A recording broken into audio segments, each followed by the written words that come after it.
the Prime Minister's delegation-level talks with the President of Ghana at the Jubilee House. Now, what is being said, Prime Minister Modi's visit to Ghana, the first in over 30 years, aims to strengthen ties and to enhance cooperation in sectors like agriculture, in education, in trade as well. And what has also now been said that Prime Minister Modi plans also to double trade with Ghana within the next 5 years and offer its digital payment system, which is the Bharat UPI, to boost financial connectivity.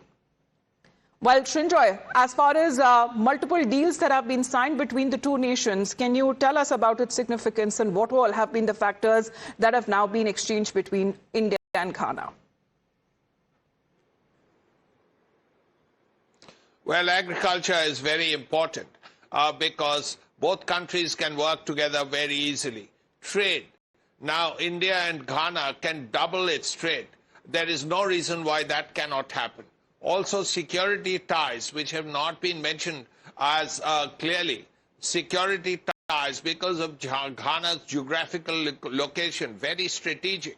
On the west coast, India can play a very important role, particularly the two navies. Also, the fact that closer people-to-people relations are on the agenda is also important. Most importantly, the fact that India is pushing for a next India-African Union summit. Now, that is coming up in a few months, and it's particularly important to note that India here will be talking with all 53, 54 African countries. Also, the point that is being made is that India has insisted and got the African Union into the G20, which means it's not just one country, it's 54 countries.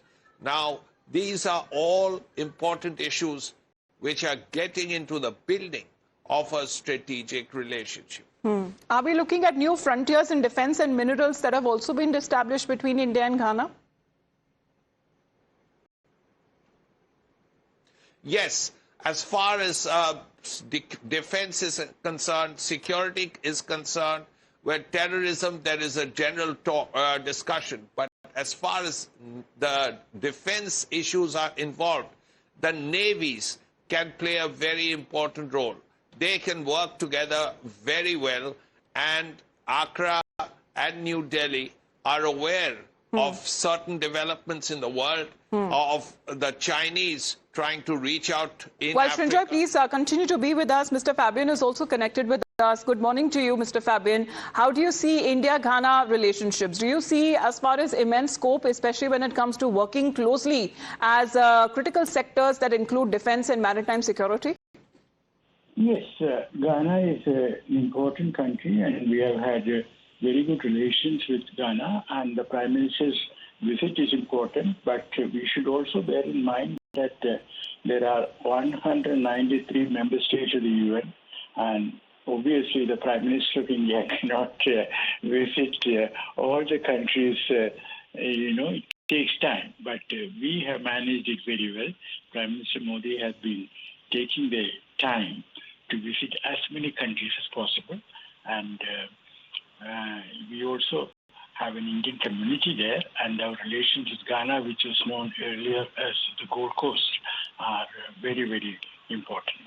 Absolutely. That is why it is being said as one of the historic visits of Prime Minister Narendra Modi with regards to Ghana. That has been his first stop in this five-nation tour. But in a joint statement that has now been issued, let's put out exactly what's been said by Prime Minister Modi, where he says that it's a matter of pride that for India, that under the G20 presidency, the African Union got a permanent membership of the G20. This came at a time when India was the host. Friends, हम दोनों global south के सदस्य हैं और उसकी प्राथमिकताओं के लिए पूरी तरह प्रतिबद्ध है। Voice of global south summit में उनकी सकारात्मक भागीदारी के लिए हम घाना का धन्यवाद करते हैं। भारत के लिए यह गर्व की बात है कि हमारी G20 अध्यक्षता में अफ्रीकन यूनियन को G20 की स्थायी सदस्यता मिली। हमने साहेल रीजन सहित अन्य क्षेत्रीय और अंतर्राष्ट्रीय विषयों पर भी विचार विमर्श किया। Well, moving on now, participating in the